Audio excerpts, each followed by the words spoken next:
Unless you are preparing for a big buying spree of silver bullion, then likely you are like most of us who are ready for prices to finally break out.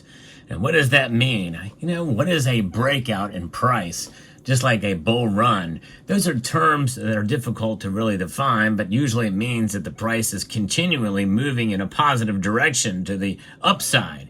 And yes, there will be some dips in that price swing, but likely it means that it is going to push out beyond resistance and keep moving forward.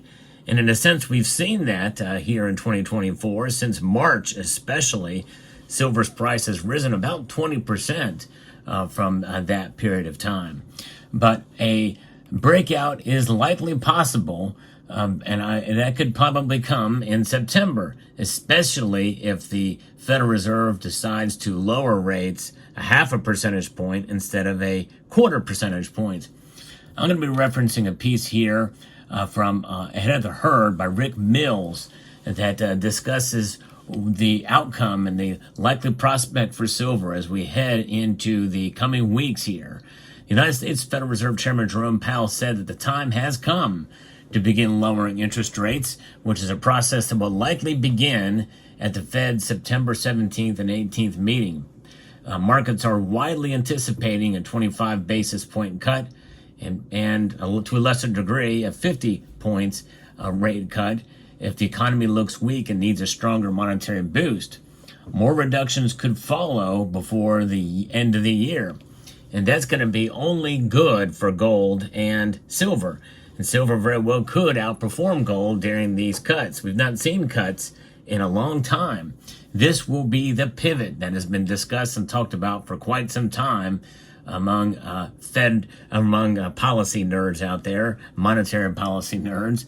If the Fed were to follow through, it will cause bond yields to weaken further and the dollar to weaken further. We've already seen the dollar really about kiss the 100 basis point mark, the DXY. That dollar index, as you know, is a measure against other currencies in terms of its strength. It is not a measure of the value of the currency, which, by the way, has lost about 98 to 99% of its value since the inception of the Federal Reserve Act of December the 23rd, 1913. So the dollar will weaken and commodity prices all around will strengthen. So therefore, we could see all commodities go up. And of course, gold and silver are also commodities as well as monetary metals.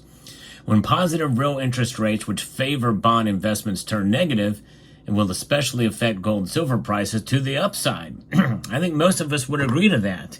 So we should be steadfast and hold out hope and faith, as we've seen a pretty significant downturn in silver, especially over the past week. 2 times, Friday and Wednesday, silver got hit pretty hard during those 2 days. The spot gold price has hit a record of $2,531 an ounce last week on Powell's dovish comments. The buying trend continued into Monday, with gold hitting $2,514.25 that we saw on Tuesday. Gold's rally, which started in mid-February, is underpinned mostly by increased geopolitical risk, central bank buying, and slowing ETF sales. But silver has gained mostly due to buying in India and China and so-called paper silver. That's right, investors in July showed a renewed interest in silver ETFs, which had $300 million and inflows following 2 months of outflows totaling $1 billion, according to BlackRock's latest global ETP flows report. That's exchange traded products for those of you in Rio Linda. Last week, silver followed gold higher, breaking through $30 an ounce, but then we had the pullbacks. And so when you take into account the pullback, it's about between 20 and 22% up this year. The general consensus is that precious metals will continue to thrive over a longer horizon. The research into the silver market indicates the metal is due for an upwards price correction. We've seen that for a long time, and we've heard about this for a long time and are witnessing it in part this year. And that's a perspective I want you silver stackers to understand. And there are plenty of people on this channel, which, by the way, I appreciate, the comments that are critical of silver, especially silver. I'm curious to see what you guys think as well, too. I mean, there's some that just hate silver no matter what it does in the price. But I think any intellectually honest person sees that silver has done well. Not as well as gold, obviously, but I think gold is really buoyed up by central bank buying because central banks don't store silver. They only store gold, and for good reason, by the way, too.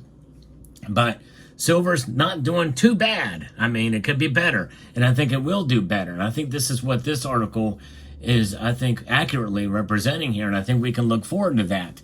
This is why I've stayed true to my forecast for the last 4 years on silver, have been wrong every year except for this year.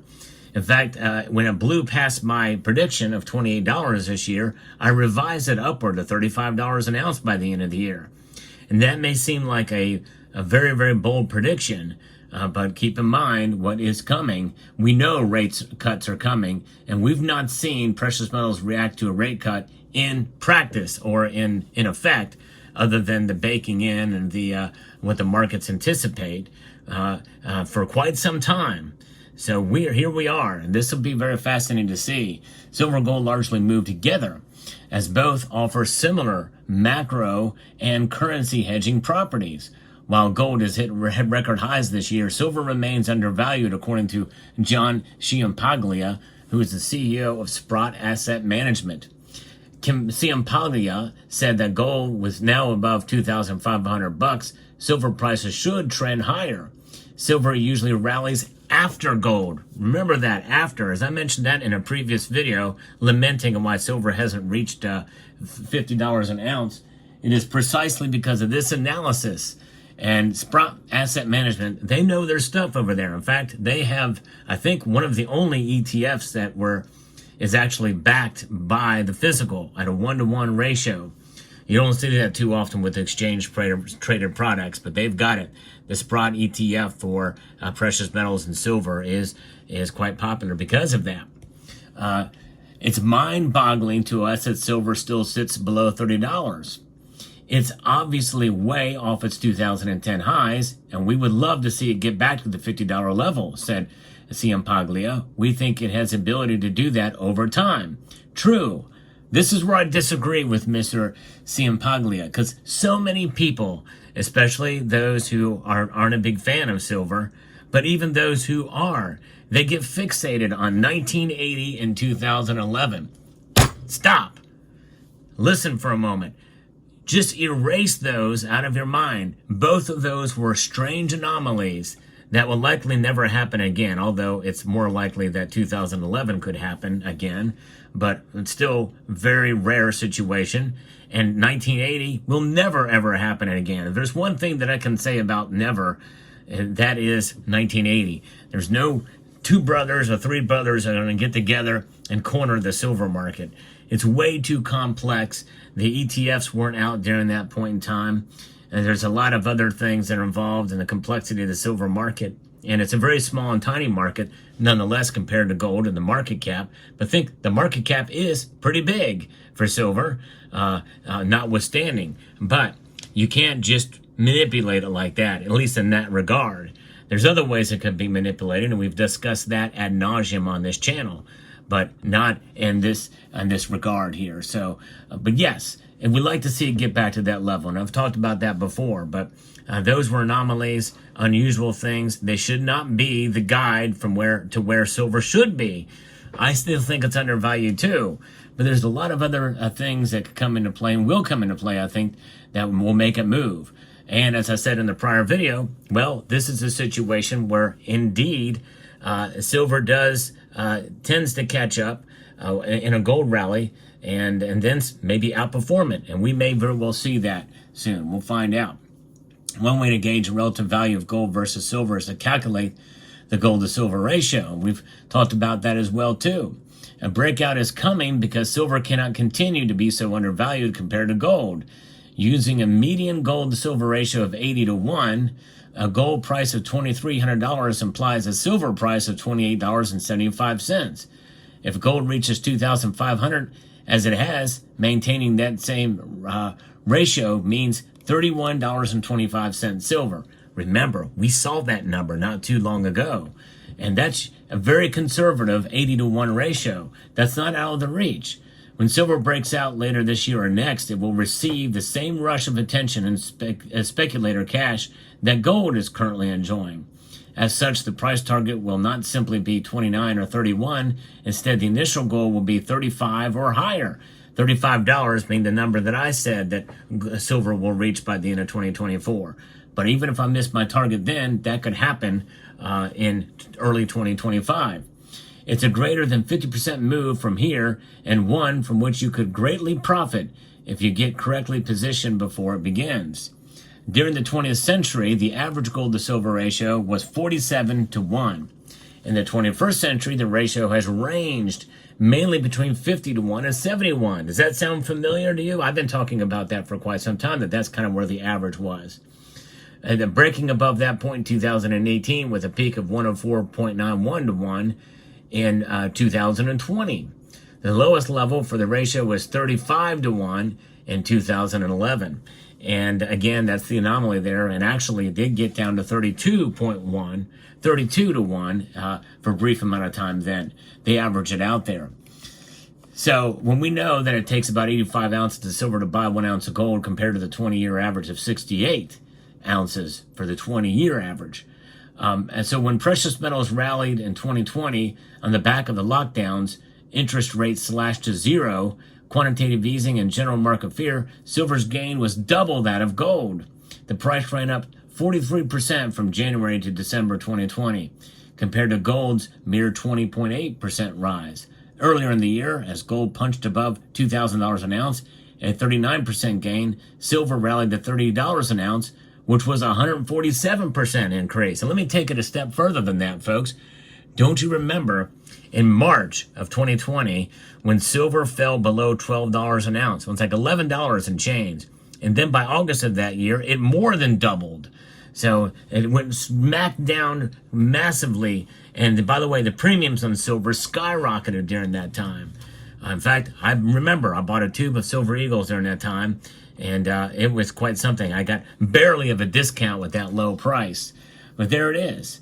And so when we see that occur, the gold to silver ratio fell from over 126-to-1 to just over 64-to-1. And it could easily happen again, especially if the Fed is poised to drop rates, and especially to do it in half-point increments, or half point this time and a quarter point next time, or a quarter point now and a half point next time. We could see a movement like that. And if we see stock market crash situation happen, and on the rebound of that, we could see a move upward again. So there's a lot of different things that are in play that look very good for silver, no question.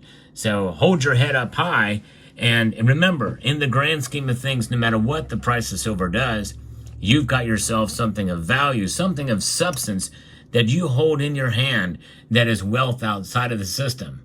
There's a lot to be said for that. Why? Because honest value never fails. Let me know what your thoughts are in the comment section down below. Hope you found this video informative, insightful, and educational. Would like to extend a multitude of gratitude to each and every one of you for taking the time to watch, and to encourage you to please rate, share, comment, and subscribe.